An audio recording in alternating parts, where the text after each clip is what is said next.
जय Hind friend, job search YouTube channel में आपका स्वागत है। आज इस वीडियो में हम बात करने वाले हैं मिनिस्ट्री ऑफ डिफेंस की एक बड़ी भर्ती के बारे में, जो कि तेजस डिवीजन बेंगलुरु की तरफ से आउट की गई है, जिसमें टेक्नीशियन और आपके डिप्लोमा कैंडिडेट के लिए बहुत ही शानदार पोस्ट रखी गई हैं। 166 पदों पर ये वैकेंसीज रखी गई हैं, जिसका एप्लीकेशन फॉर्म ऑनलाइन स्टार्ट हो चुका है और 28 तारीख तक आप इस फॉर्म को फिलअप कर सकेंगे। तो आपके पास टाइम बहुत कम है, जल्द से जल्द इस फॉर्म को अप्लाई कर सकते हैं। यदि आप इसके लिए एलिजिबिलिटी रखते हैं तो पूरी जानकारी इस वीडियो में लेने वाले हैं। स्क्रीन पे आप ये नोटिफिकेशन देख सकते हैं। ये वैकेंसीज आपकी हिंदुस्तान एरोनॉटिक लिमिटेड की रहने वाली हैं। ये आपका संयुक्त रूप से जॉइंट रेवेन्यू है, जिसमें आपकी एयरपोर्ट और आपका एचएल दोनों काम करते हैं, जिसमें तेजस डिवीजन में बेंगलोर की तरफ से ये वैकेंसीज आपकी रखी गई हैं। इसमें अच्छी खासी पोस्ट आपकी रखी गई हैं, जो कि टोटल आप देख सकते हैं। पहली पोस्ट आपकी मैकेनिकल आपके डिप्लोमा के लिए पोस्ट रहने वाली हैं। टोटल 26 पदों पर ये वैकेंसीज आउट की गई हैं। डिप्लोमा मैकेनिकल इंजीनियरिंग से आपका कंप्लीट होना चाहिए। तो इस प्रकार से आपकी अलग अलग पोस्टिंग की जाएगी। उसके बाद में नेक्स्ट आपकी पोस्ट है डिप्लोमा इलेक्ट्रिकल के लिए। इसमें डिप्लोमा इलेक्ट्रिकल के लिए टोटल आपकी टोटल 15 पोस्ट रखी गई हैं। यहाँ पे आप देख सकते हैं अलग अलग डिवीजन के लिए कैटेगरी वाइज पोस्ट चेक कर सकते हैं। डिप्लोमा सिविल के लिए आपका एक पोस्ट रहने वाली है, जो कि आपकी airport service centre. Next post आपकी जो कि टेक्नीशियन की रहने वाली है। टेक्नीशियन में एक पद है, जिसमें टोटल 15 वैकेंसीज हैं। 10वीं पास आपका होना चाहिए, 7वीं एनटीसी या आईटीआई कंप्लीट होना चाहिए। आईटीआई के साथ में आपका इंटर्नशिप या जो भी आपका अप्रेंटिसशिप आपका कंप्लीट होना चाहिए इलेक्ट्रिकल से, या आपका 10वीं के बाद में 3 साल का एनएसएस अप्रेंटिस सर्टिफिकेट होना चाहिए, जो कि इलेक्ट्रीशियन से होना चाहिए। फिटर की बहुत ही बड़ी भर्ती आपकी रखी गई है। 101 पदों पर ये वैकेंसीज है। कैटेगरी वाइज यहाँ पे पोस्ट चेक कर सकते हैं, यूनिट वाइज भी आपकी पोस्ट चेक कर सकते हैं, जो कि तेजस डिवीजन में भी अच्छी खासी पोस्ट आपकी रखी गई है। यदि यहाँ पे आपने जॉब पा ली तो आपको ऑल इंडिया में कहीं भी 50,000 रुपये कोई भी नहीं रोकने वाला। 50,000 की पेमेंट वाली जॉब आपको कहीं भी मिल जाएगी।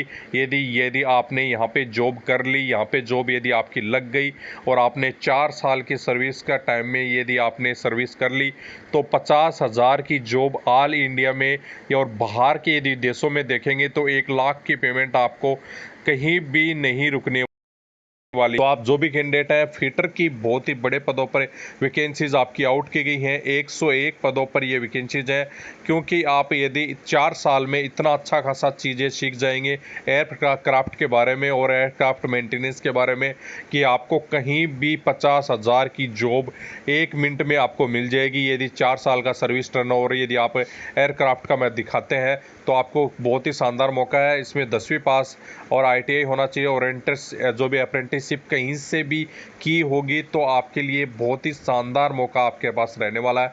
टेक्नीशियन आपका स्टील मेटल की पोस्ट है, जो कि आपकी 2 पोस्ट है। सेम आपका आईटीआई और एनईसी आपका मांगा गया है। यदि अप्रेंटिसशिप मांगा गया है, जो कि आपकी 2 पोस्ट के लिए। उसके बाद में आपका फाउंड्री मैन के लिए आपकी 2 पोस्ट हैं। इसमें भी आपका सेम आपका मांगा गया है, जिसमें आपकी एक एससी की एक यूआर की पोस्ट है। उसके बाद में टेक्नीशियन वेल्डर के लिए की एक पोस्ट आपकी रखी गई है। सेम आपका आईटीआई जो भी आपकी क्वालिफिकेशन बताई गई है, जिसके अनुसार आप यदि एलिजिबिलिटी रखते हैं, तो ऐसा मौका आपको बार बार में नहीं मिलने वाला। एयरक्राफ्ट डिवीजन में यदि आप एक बार काम कर लिया तो आपको 50 से 60,000 की जॉब ऑल इंडिया में कहीं भी 1 सेकंड में मिल सकती है। और आपको बता दूं कि एचएल वाले ही आपको नहीं छोड़ते, लगातार कंटिन्यू जॉब का जो टर्नओवर है वो बढ़ाते रहते हैं।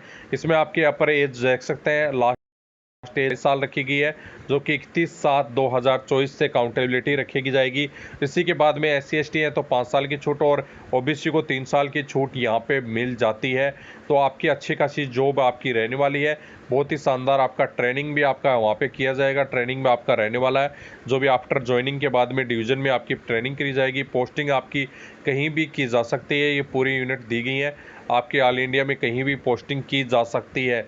इसके बाद में आपका रहता पेमेंट क्या मिलने वाला है। आपकी जो टेक्नीशियन के पदों पर हैं उनके 44,796 रुपये जाते ही आपको मिलेंगे। उसके बाद में लेवल 6 की डिप्लोमा वाले कैंडिडेट के लिए 46,764 रुपये जाते ही मिलेंगे। इसके अलावा आपको क्या क्या मिलने वाला है, यहाँ पे डीए जो अराउंड आपका रीच होता रहेगा, जैसे जैसे 44% लिखा है, 44% के बाद में आपका पेमेंट बढ़ता रहेगा। उसी के साथ special allowance, washing allowance, canteen allowance और बहुत सारे अलाउंस मिलकर आपको पेमेंट 60,000 से ज़्यादा मिलता है, जिसमें नाइट ड्यूटी अलाउंस भी रहते हैं, अदर टर्नओवर अलाउंस भी रहते हैं। बहुत ही अच्छी खासी जॉब आपको यहाँ पे मिलने वाली है। काफ़ी कैंडिडेट ये सोच जाते हैं कि सर ये तो 4 साल की टर्नओवर बेस्ड जॉब है, लेकिन मैं आपको बता दूं कि यदि एयरक्राफ्ट डिवीज़न में आपने काम कर लिया और 4 साल का काम कर लिया तो आपको कोई भी नहीं छोड़ेगा। लगातार आपका टर्नओवर बढ़ता जाता है और पेमेंट भी लगातार आपकी हर साल जो भी डीए है वो कंटिन्यू बढ़ता जाता है और एचआरए भी आपका बढ़ता जाता है। तो आपके पास ऐसा मौका बार बार में नहीं मिलने वाला है। एयरक्राफ्ट डिवीज़न में आपने काम कर लिया तो प्राइवेट जो आपकी बहुत सारी हिंदुस्तान में और बाहर की जो लिमिटेड कंपनियां हैं, 1 सेकंड में आपको जो भी से पेमेंट स्टार्ट होता है, जैसे बाहर की जॉब के लिए वहाँ पे यदि 4 साल का आपका टर्नओवर है, यदि आप दिखाते हैं तेजस यूनिट के लिए, तो आपका ऐसा मौका बार बार में नहीं मिलेगा। यहाँ पे आपकी इस ऑनलाइन वेबसाइट पर जाकर आप इस फॉर्म को फिलअप कर सकेंगे। 2.5 घंटे का आपका क्वेश्चन टाइप पेपर रहेगा, जिसमें 20 क्वेश्चन आपके जो भी जनरल आंसर्स वगैरह रहेंगे, 40 क्वेश्चन रीजनिंग वगैरह के रहेंगे और 100 क्वेश्चन संबंधित आपका जो भी कॉन्सेप्ट होगा, जिससे संबंधित आपका ट्रेड है उससे संबंधित क्वेश्चंस आपके रहने वाले हैं। तो ऐसा मौका आपको बार बार में नहीं मिलने वाला है। जो भी कैंडिडेट है इस फॉर्म को जरूर फिलअप करें। इसकी लास्ट डेट 28 तारीख रखी गई है, तो टाइम भी बहुत ही कम है। जल्द से जल्द इस फॉर्म को अप्लाई कर सकते हैं। इसकी लिंक वीडियो के नीचे डिस्क्रिप्शन बॉक्स में मिल जाएगी और 28 तारीख तक इस फॉर्म को फिलअप कर सकते हैं। एप्लीकेशन फ़ी की बात करें तो एप्लीकेशन फ़ी 200 रुपये की एप्लीकेशन फ़ी मात्र आपकी रखी गई है, जिसमें SC ST PWD apprenticeship HL से किया हुआ है तो उनके लिए कोई भी एप्लीकेशन फ़ी नहीं रखी गई है। आपके लिए फ्री आपका एप्लीकेशन फॉर्म रहने वाला है। तो ये वैकेंसीज आपको बार बार में नहीं मिलने वाली। HL डिवीज़न की आपकी ये पोस्ट रहने वाली है, जिसमें एयरक्राफ्ट तेजस के आपको काम करने का मौका मिलेगा और आगे भविष्य में बहुत ही शानदार आपको अपॉर्चुनिटी मिलने वाली है। तो ऐसा मौका बार बार में नहीं छोड़े। जिसका भी यदि आपकी क्वालिफिकेशन रखते हैं, अप्रेंटिसशिप किया हुआ है और ITI संबंधित ट्रेड से किया हुआ है, जैसे कि आपका फिटर की 101 पदों पर वैकेंसीज हैं, तो बहुत ही शानदार मौका आपके पास। यदि आप कहीं सरकारी जॉब भी कर रहे हैं तो भी इस डिपार्टमेंट के लिए सोच सकते हैं, क्योंकि एयरक्राफ्ट डिवीज़न में यदि आपने काम किया है तो मैंने खुद देखे हैं कि ITI व ट्रेड वाले बाहर के विदेशों में कम से कम 1.5 लाख की पेमेंट लेते हैं। यदि HL में आपने काम कर लिया और तो आपने कहीं भी 4 साल के टर्नओवर के बाद में पूरा यदि सर्विस का अकाउंटेबिलिटी दिखाएंगे तो यहाँ पे आपको 1.5 लाख से ज़्यादा पेमेंट आपको वहाँ पे मिलेगी। तो आप देख सकते हैं कितनी अच्छी अपॉर्चुनिटी है। सरकारी जॉब में इतनी बड़ी अपॉर्चुनिटी कहीं भी नहीं मिलेगी। यदि MTS भी सोचेंगे तो 10 साल बाद में भी आपका 1.5 लाख पेमेंट नहीं होगा, 20 साल बाद में भी आपका 1.5 लाख पेमेंट नहीं होगा और प्रमोशन तो भूल ही जाओ आप। तो ऐसा मौका आपको बार बार में नहीं मिलेगा। जितनी भी HL की पोस्ट निकलती हैं उनके लिए आपका बहुत ही शानदार मौका है। कहीं भी यूनिट में यदि आपका सिलेक्शन होता है तो बहुत ही अच्छी अपॉर्चुनिटी आपको जॉब के लिए मिलेंगी आगे के लिए। और HL डिपार्टमेंट भी कभी भी आपको नहीं छोड़ता है। जो भी आपका टर्नओवर बेसिस कंप्लीट होने के बाद में परमानेंट जॉब के लिए आपको पक्का ऑफर करेगा, क्योंकि आपके पास इतना एक्सपीरियंस हो जाता है कि आप उसके लिए बहुत ही शानदार आप पेमेंट देने के लिए आपकी एलिजिबिलिटी रखते हैं। तो जो भी कैंडिडेट इससे संबंधित अदर कोई क्यूरी रखते हैं आप कमेंट बॉक्स में कमेंट कर सकते हैं। जय हिंद दोस्तों।